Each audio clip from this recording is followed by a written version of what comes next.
Hello guys, good morning. Magandang umaga po sa inyong lahat. So ayun, nagbabalik si Michael Vlog ano. So ayan guys, ito naman ang ating papaladahan. Wall na naman no, wall. Ayan yung ating ginawa nung in-upload ko kahapon no. So ayun, ito naman po this video yung gagawa ni Michael Vlog ngayong araw na ito. So ayun, samahan niyo si Michael Vlog na. Magpapalitada tayo. So abangan niyo guys, magbahalo lang yung aking labor no. So ayun. Dito pa rin tayo sa kinalhulugan natin nahulog tayo dyan nahulog tayo dyan, muntik tayo dun sa ngayon, sa hollow blocks na yung bumagsak, pero siyempre magaling-galing tayo tumalong, tinalong ko na lang yung papunta dun para hindi tayo mabalda lalo. So malambot naman yung lupa malambot naman yung lupa na babagsakan kaysa dun ka naman bumagsak guys sa semento Ayan, abangan nyo. At good morning po pala sa ating lahat diyan, lalo na sa mga subscriber ko. So umpisa na nga po ni Mike Vlog magbalitada na po. So at ito na nga po yung halo ni Michael Vlog. So ayun na, at nakatapal na nga po tayo. Ayan, tinapala na po natin. So for today's video nga po, ito yung tinanggalan natin ng salamin nung nakarang in-upload ko. So ito po yung pamparto ko ngayong araw na ito na po. At ngayon po pala ay araw ng Sabado ayan, araw po ng Sabado. So sasahod na naman po tayo. So siyempre may pampadala na naman tayo sa ating mga anak po. So tayo na nga po at panoorin po ninyo si Mike Vlog magpalitada. So ganito lang po magpalitada, ayan. So kailangan po malalaki yung tapal para po mabilis yung pagpapalitada po. So pag medyo malalim po yung ating tinatapalan ay kailangan po ay malalaking tapal po. At ayan na nga po, at talaga pong sinasandok para lang pong ice cream sabay tapos sa apa po. Ayan. At salamat na rin po pala sa lahat ng mga subscriber ko, lalo na sa mga masuging manonood ng aking video, ng aking mga vlog. So thank you so much po sa inyong lahat. Kung saan na po kayo sulok ng mundo, ito po at nagpapalitada si Mike Vlog. So siyempre guys, kung nakikita nyo, at ako po yung nag-aabot ng timba rin. Ayan. So pagkaabot ko po ng timba ay tataktak nga po ni Michael Vlog yan. So ayan.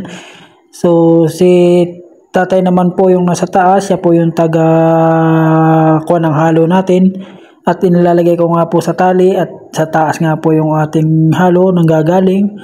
So at siyempre pagkalagay po ng halo ay atin naman pong ipapalitada. So ayan po, atin na pong itapal. Ayan, ganyan lang po ang pagpapalitada natin guys no.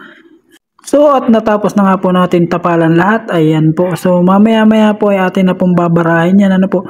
So padadaanan po natin yan ng bara. Tapos na natin yung bintana no. Ayan.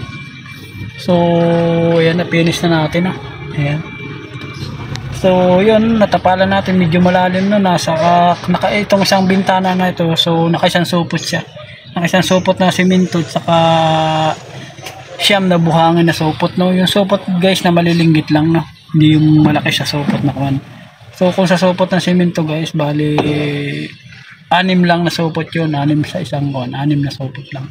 So ayun, doon sa maliit lang nasa ako to. Kaya yun, to ang isang supot na semento yung ating nailagay dito no. Ayan, so malapit na matapos si Michael Vlog no. Ayan,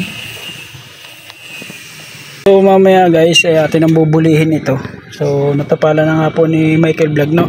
So mamaya bubulihin na lang natin yan guys. So ayan, kung nakikita nyo guys, bubulihin ko na lang mamaya yan no. So abangan nyo guys pagbubuli ni Mike Vlog no. So tayo na nga po guys, magbabara na tayo. So ito pong hawak ko ay bara, ayan po.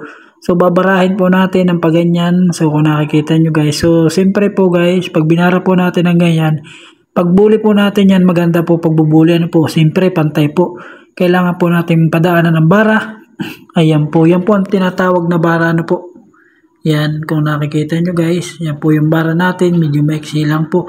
So ganyan lang po yung pagbabara. Kung nakikita nyo guys, ayan, pagbabara lang po pagbabara, hindi pagbabara po. So ayan pa yung pambara, ayan, ganyan po pagbabara. So para po yung medyo malalim makita at yung medyo umbok ay mabara niya. Ganyan po ang bara natin guys. Ayan, so titingnan natin yung part na mababaw at titingnan natin yung part na may bukol no, para mabara natin bukol at parang yung pagbara natin makita natin yung malalim at saka Kung malalim man o mababaw, siyempre dadagdagan natin pagkakulang guys. So ganyan lang po guys yung pagbabara natin ng ating pinalitada na po.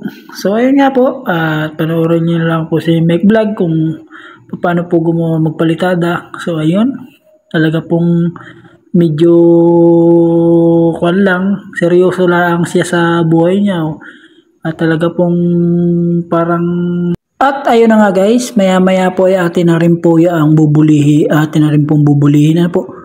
Bubulihin po bubulihin, hindi mambubuli. So bubulihin po natin yan mamaya pagkatapos natin barahin. So abangan nyo guys at mamaya po ibubulihin na natin. So ayan na guys, at ating bulihin naman. Ayan guys. So ganito lang po yung pagbubuli. Ayan, basahin po natin.